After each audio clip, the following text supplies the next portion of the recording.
I've been selling my soul, working all day, overtime hours for bullshit pay, so I can sit out here and waste my life away, drag back home and drown my troubles. Today, before the rooster crows. No, this is how I like to work. I like to wake up early, get in here, get coffee. The sun's out, guns out. It flows towards this bend, right? The river flows. Oh, yeah. We got to search that bend. All right. So you just be looking at that whenever I get started on this stuff. That bend looks huge. And all these little canals, I like to check these little creeks that break off. Dear Heavenly Father, God, I just want to come to you this morning. One, just thank you for another blessed day to be on this earth that you so graciously created for us and given us another day here. Father, you brought all of us men together. We're still waiting on young Gavin to get here, Father. Just give him safe travels. We just ask that you be with us, Lord. Lead us, guide us, direct us in everything that we do today. In Jesus' holy name we pray. Amen. So I want to, when we get, just real quick, when we get the dog out there, like a lot of times there's a lot of people and I rush her and push her past stuff when I just want to let her do her thing this morning. Like I can tell when she gets a whiff, she'll start smelling the air and then she'll take off. And if I just let her, but I'm like, work. I'm always forcing her to work. Today I'd like to let her do the work. We got all day. I'm Kenny Stepp. I originally came up to provide ministry. I was a former men's ministry pastor and youth pastor. Found out about a missing person, Miss Elena Ayers, out of Green Mountain, North Carolina area. A friend of the family had contacted us after a supply drop-off we did. In learning about Miss Elena's story, that meant something to me. You can't give any guarantees with things like this, so we wanted to go up there to her home location. We were able to get up there, and there's a company who's actually working to rebuild a home where her home site was, where they're actually going to be able to house some of the displaced community members. How's it going? My name's Gavin Cool from Salisbury, North Carolina. Up here helping out here at Swananoa and Silverados, quarterback at Mars Hill. Yeah, I've been blessed to be down here and help these guys. When you came up here to Silverados, what were you expecting? I don't know what I was expecting. I came down here, I was told they needed a chainsaw and then they needed somebody to come down and cut some things up and do some things that way. And first day out, I ended up cleaning out somebody's backyard, and the next day here, I ended up meeting this team, and we ended up walking the river for miles on end, looking for people, trying to get families closure. So it's been real crazy. It's been kind of chaotic, but it's been really cool to do.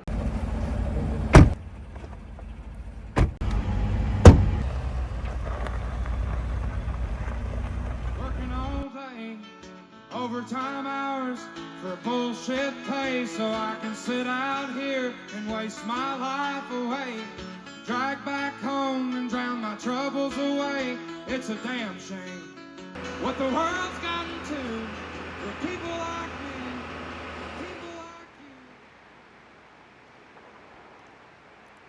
So there's a bridge just upstream from where that car just came into view. Debris was stacked up against the bridge. It created a dam, and when it burst, all the water came through. They're saying it was like a 40-foot tall wave came down this river.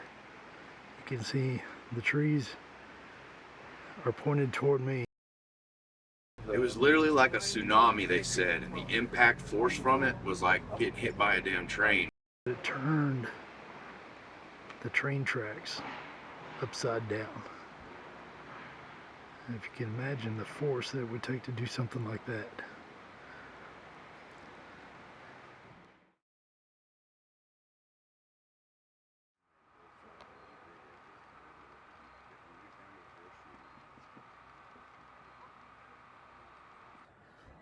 The sense of destruction in this community is just unbelievable.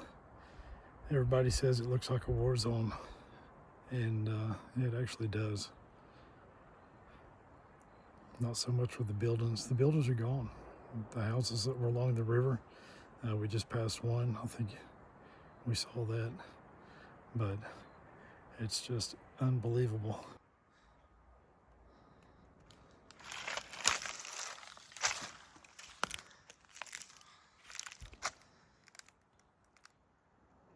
There's a car out in front of us. We're going to go check that out.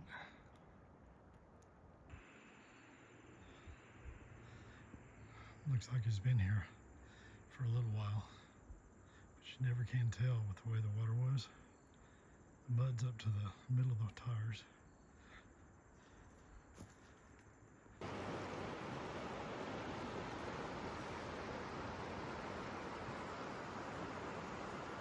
don't got the smell no more. That's horrible. We were searching an area of river in this island, and it was like 20-foot high log piles. There was a bloodhound that was upside down. He had a collar on, and it was really gross, to just put it gently. And Nipsey ran up and saw that dog up in that tree and freaked her out, and she turned and hightailed it out of there and refused to work the rest of the day. I think that dog might have traumatized her a little bit being in the tree. So.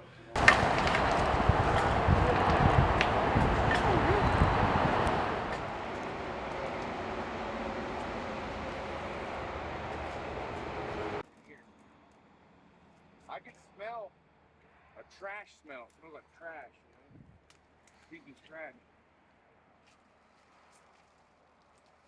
Yeah, so when these homes just break apart, I'm sure everybody's seen the video where a house floats down the river, hits a bridge, and just disintegrates. All those 2x4s with the nails sticking out of them, deck boards, hardwood floors, anything with some kind of fastener to it, a nail or a screw. That's some of the hazards out there that everybody has to watch out, especially with the dog. She doesn't have any shoes on. Yeah, that's the main issues, the nails and the screws through the boards. Because even like today on our search earlier, our friend Gavin almost got a nail through his foot. He was able to stop it at the last second before it dug into his foot. But that's the main issue, is like the sharp objects that are in the piles of wood that you don't really pay attention to when you're stomping through it, climbing up it. Nipsey's actually to a point now where she's kind of a little hesitant to run up on those piles unless I really direct her to, but because of that reason, you know, I think she's had a few little paw injuries, but whenever she does show any sign of an injury or trauma or anything, I always give her time off, you know, and spoil her, and she's a reward-driven dog. When I'm out in the woods, I'm asking her to work, but I'm holding my hand like this as if I'm holding a treat. It's pretty good, and when she does find or locate any type of decomp, she gets rewarded really well with either beef jerky or peanut butter crackers or sausage from breakfast, or, you know. She was gobbling up the peanut butter crackers today. She's a huge fan of peanut butter, yeah. What does she do? How does she tell you that she's found something? Her signal is she'll do a downward dog, and like a downward dog position in yoga with her butt in the air, and then she'll wave her tail excitedly. That's her main signal. But she'll also will lay down if she can't pinpoint where the smell is, because sometimes the smell permeates the whole area. She'll lay down like in kind of a bit of frustration, and it's pretty much telling me, Dad, it's here, figure out where it's at, it's your turn to work, I'm done working. She did today. I saw her under this really low-hanging tree or bush or something. I thought she got in there and got stuck, but she was laying there. Yeah. That's where we found, well, She likes to get in. She likes to get in under, and then she likes to watch us work and dig up and work hard and dig up everything. She'll just sit there and watch, and she's like, "It's here. Figure it out. I did my end of the bargain. Now it's time for you to do yours." Unfortunately, but what we found today was, we think, was the remains of a deer, and but that's when the animal alerts on something, we have to dig and cut and dig and pry and get down to whatever it is, and it can be some pretty nasty stuff. Yeah, and I just want to back that up. In a disaster situation, a lot of people say they have dogs that specifically alert on cadavers. But what we found out here in this, that the police dogs, the FEMA dogs, they're all false alerting on animals and carp mainly, because believe it or not, a decomposing carp smells much like a human cadaver at certain points of the decomp. So for everyone saying that, oh, a cadaver dog specifically has to, you know, only alert on human remains, it's really not true, and it's been proven here during this disaster. The FEMA dogs tags are all over the place, and yesterday I actually saw a FEMA dog tag that was named Badger that alerted, and right under where it alerted under the rock, I picked up an old rotten bag of dog treats, like refrigerated dog treats, and they were like beef jerky treats, and they were nasty. And that dog alerted on the beef jerky treats. So Thanks for coming all the way out to Western North Carolina and taking the time out of your life to come and help provide closure to some of the people here in the mountains. So, yeah, you know, I was sitting at home and I saw that the response by FEMA was lackluster at best. And I saw that the community was coming together and the people were joining together to help each other. And it moved me. And I'm a person of God, and I was looking for something to do before this long Colorado winter, and everything just lined up. I was able to sell some stuff to get to raise the funds for the fuel to get down here and stuff. So it's like God wanted me to be here. He made it happen for me, because I really didn't have the funds to do it at the time, but it worked out. So here I am, and this place is wonderful. Silverados is amazing. I've been networking and meeting the great people of this Swananoa Valley. They're just salt of the earth, good country folk, and they're slowly starting to rebuild and get over this devastating tragedy. it's going to be a long road ahead. Yeah, they're at least a decade, of repair, at least. So tell us about how you and Corey came to be the base of operations here in this part of town. Then slowly but surely we would get kind of spotty Wi-Fi service and able to find people and touch base with people. We did hear from Ian. Ian is one of our managers. He had been out of town. He's an antiques dealer. He'd been out of town working at an antiques festival and dropped all the antiques he had, spent every dime he had in the bank to purchase as many supplies as he could possibly think that would be needed, and try to make his way home. He had no idea if he would even be able to make it here. But he did. He made it home, got his family what they needed. This all started out of his living room. Like, called his closest people to see if they wanted to come over and get anything. We all came over and got what the necessities were in the moment. And he said, if you guys don't mind, I'm going to take what I have left and sit out in front of Silverados and give it away. The first day he came, the driveway had flooded tremendously. It was basically a whole river in front of the building.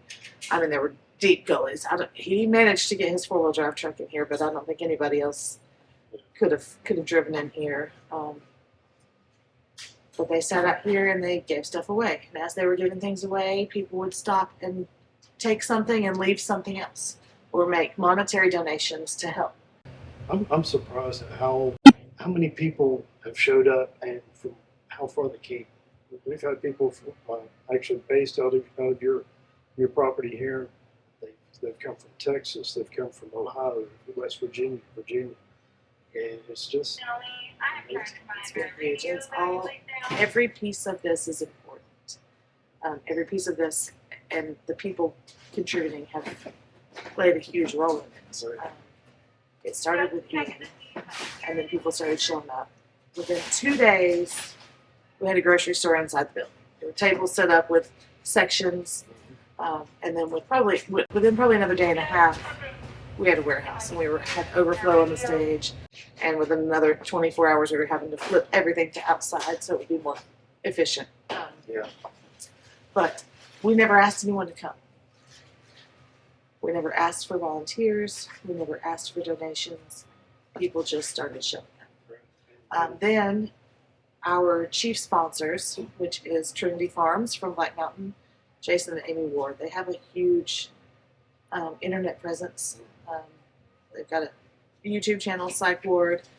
Jason had some videos that went viral a few years ago, and that kind of, he started advertising, started putting the word out there, and I think that's where a lot of the multi-state travel came from. People love them and feel like they're part of their families from all the way around.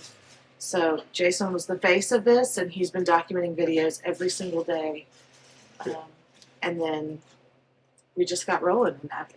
Our people, the concert team that normally runs concerts here, showed up. And I looked at them one day, probably about day 3 of things being as big as they were, and I said, make no mistake, I love every single one of you, but I hate concerts with every fiber of my being. However, it is those concerts that trained us for this moment. I'm not saying we would never have been able to do it, or it wouldn't have eventually gotten organized, but the way that we clicked into place and were able to snap into action with the very, very quick onslaught of aid that was coming in was only possible because of the training that we've been doing over the last 4 years with these I don't companies. know how much time it took to put that together, or how many days of planning ahead of time it was, but it was a much needed and a much appreciated thing for all the volunteers here. Not much, and that's another part of like how all of the pieces of this click together. That's my husband. His heart is to want to lift people up and make people smile. Yeah. For me, I'm strategic, I'm logistical, and that was just an interruption to the process of us trying to serve the community as far as having to set up for that. Thank you. But thank you. Silverados is very important to all of us. Thank you so, so much. Thank you. Silverados is very important to all of us. Thank you so, so much. Thank you guys. Have a It's been our wonderful, pleasure. wonderful Thank day. Yeah, I think it absolutely achieved the goal that we set out to achieve. It was very, very important to Oliver Anthony Music. He wanted to perform for free to uplift the community, not an advertised, not a benefit concert where we're charging money to. Right. That time was coming, but he just wanted to give some uplifting Right. inspiration. So we had the whole group of artists that were there, and that was beautiful. And that's another part. Oliver Anthony came to us. We were lucky enough to be one of the venues that he chose when he first went viral last year. It was our first sold out concert. And he and Jason Ward, our chief sponsor, had become very good friends. Oliver was here the entire week helping. They drove around town praying with people. Yeah. He and his pastor came in. They brought volunteers from their church to put in hands, and just his presence on the internet, making people aware of what's going on here, has been so pivotal and so important. Yeah. I mean, there's just too many people to even count. That There's so much false information out on the internet, and people come here to see for their own eyes what's going on, and the people that work behind the scenes to put all this stuff together. It's not everybody that's involved here is a hero, because Absolutely. if you and Corey didn't start this base of operations here, so much good has come out of everybody being here doing the work. You guys are heroes for doing that. Well, and I will tell you, I mean, this is where we are, and it's what we do. We sacrifice our space. Ian started this movement. Jason blew it up on the internet. Generally rose up and showed herself a leader with her sweet, calm spirit and her organizational efforts. And she is absolutely, I yield all, she's the boss. She is the boss.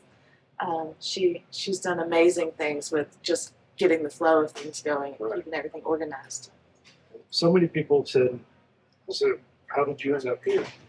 And more than, I probably can't count on two hands how many people like this, more than that. Everybody says, well, when I left home, I didn't know where I was going. And God told me, go here. And when I left home, I wanted to come here because this is home for my family's here.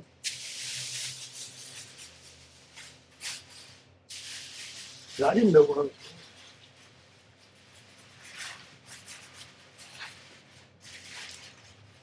It has been amazing. It has been amazing to see just that. I've heard that same thing. The number of people I've heard saying, I'm so glad we chose to come here. I'm so glad that this is where we landed. I'm so glad that this is where we were. Volunteers who have been here camping in tents in the cold for days on end. It's time to go home, and they're just heartbroken.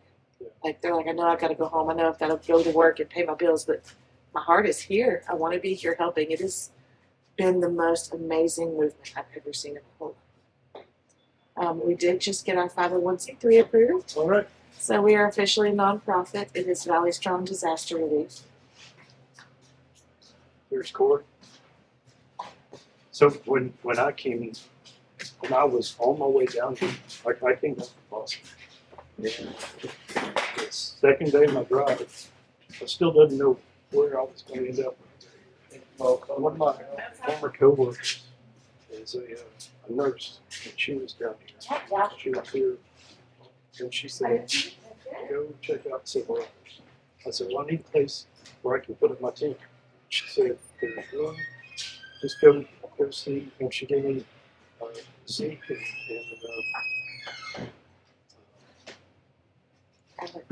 Alex. Yeah. I've met so many people. Zeke's my baby boy. I'm super, Oh, really? super proud of Was, everything he's done. So I she gave me Zeke's phone number. I texted him, and he said, "Come on."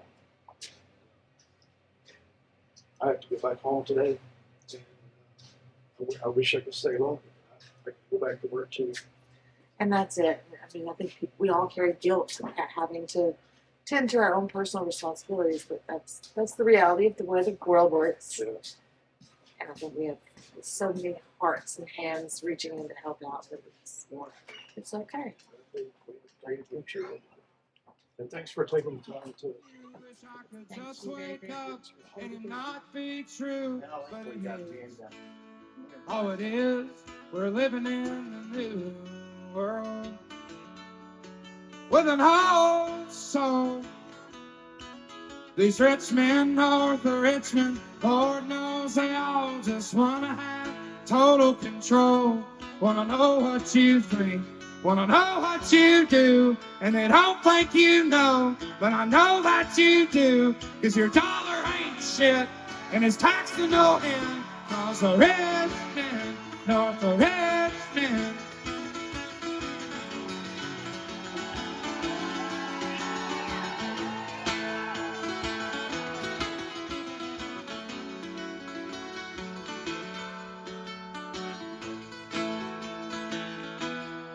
Wish politicians would look out for miners, and not just miners on an island somewhere.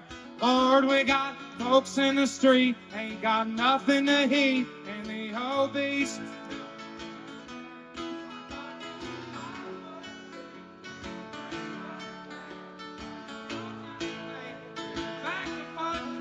Young men are putting themselves 6 feet in the ground, 'cause all this damn country does is keep on kicking them down. Well, Lord, it's a damn shame what the world's gotten to for people like me and people like you. Wish I could just wake up and it not be true, but it is. Oh, it is. We're living in a new world with an old song.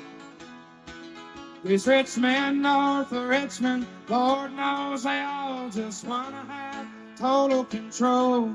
Want to know what you think, want to know what you do, and they don't think you know, but I know that you do, because your dollar ain't shit, and it's taxed to no end. Cause a rich man, north of Richmond.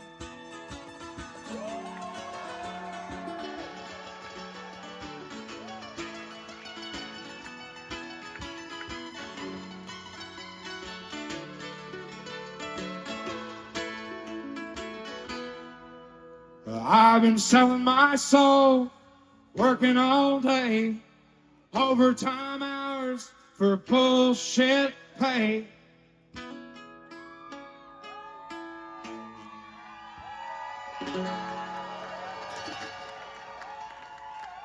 I love you guys. I'll say this before I go. I've said this before and I'll say it again, and this proves this last week I've been here proves this more than anything, but I don't care what they put on Facebook or in these poll numbers or what all the crap they say to try to make you feel insignificant, like you're not heard, like your voice doesn't matter. I've been all around this country and all around this world now, even playing songs and talking to people, and I can tell you, I promise you that there's a whole lot more of us than there ever will be of them. I love y'all. Have a good night. I'll see you soon.